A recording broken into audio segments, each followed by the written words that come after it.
नमस्ते दोस्तों, मैं निखिल न्यू ज्योतिष में आपका स्वागत करता हूँ। आज हम इस वक्त के सबसे महत्वपूर्ण प्रश्न के बारे में बात करने वाले हैं। क्या नरेंद्र मोदी फिर से भारत के प्रधानमंत्री बनेंगे?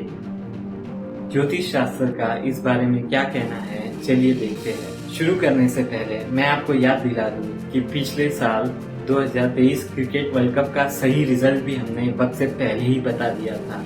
That the celestial alignment is not favoring India's victory in this World Cup. और उसी प्रश्न कुंडली के मेथड से 2024 के रिजल्ट्स का प्रिडिक्शन आज हम करने वाले हैं।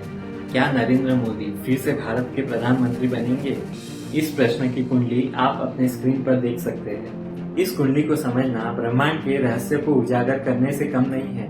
अगर हम इस कुंडली को शॉर्ट में देखते हैं तो हमें पता चलता है कि इस कुंडली में पॉजिटिव और निगेटिव दोनों ही बातें हैं। तो ये पॉजिटिव और निगेटिव बातें किस और इशारा करती है, चलो देखते हैं। पहले बात करते हैं हम निगेटिव पॉइंट्स के बारे में। जैसे कि हम देख सकते हैं, चंद्रमा जो कुंडली के सबसे महत्वपूर्ण घर यानी पहले घर में बैठा है, वो नुकसान के घर का स्वामी है, यानी ये कुछ नुकसान की तरफ तो इशारा कर ही रहा है। साथ ही साथ हम यह भी देखते हैं कि आय और संपत्ति के घर का स्वामी बुध नीच राशि में और अष्टम भाव में होने की वजह से बहुत ही बुरी अवस्था में बैठा है। इतना ही नहीं, केतु भी संपत्ति के घर को कट कर रहा है। केतु और बुध की यह अवस्था सीटों के कम होने की तरफ इशारा करती है। और तो और हम राहु को भी तो नजरअंदाज नहीं कर सकते, जो अष्टम भाव में बैठकर छिपी साजिशें और अप्रत्याशित घटनाओं की तरफ इशारा कर रहा है। तो क्या यह कुंडली यह कह रही है कि नरेंद्र मोदी देश के अगले प्राइम मिनिस्टर नहीं बनेंगे? नहीं, ऐसा नहीं है।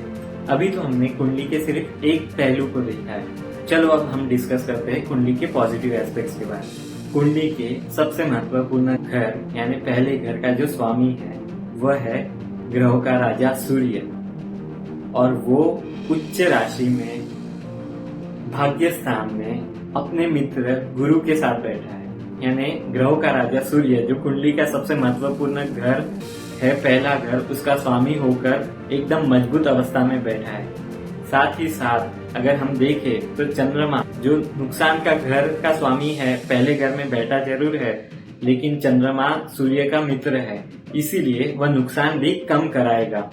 और इतना ही नहीं, अगर हम ध्यान से देखें तो केंद्र और त्रिकोण के स्वामी यानी शनि और मंगल और सूर्य और गुरु दोनों साथ में मिलकर दो शक्तिशाली राजयोग बना रहे हैं। तो सूर्य की स्थिति और राजयोग की स्थिति नरेंद्र मोदी के जीत की संभावना बहुत बढ़ा रही है। यार अब तो मैं और भी कंफ्यूज हो गया। एक तरफ तो आप कह रहे हैं कि नुकसान ही नुकसान होने वाला है, एक तरफ आप बता रहे हैं कि बहुत ही अच्छा होने वाला है। तो आखिर ये कुंडली कहना क्या चाहती है?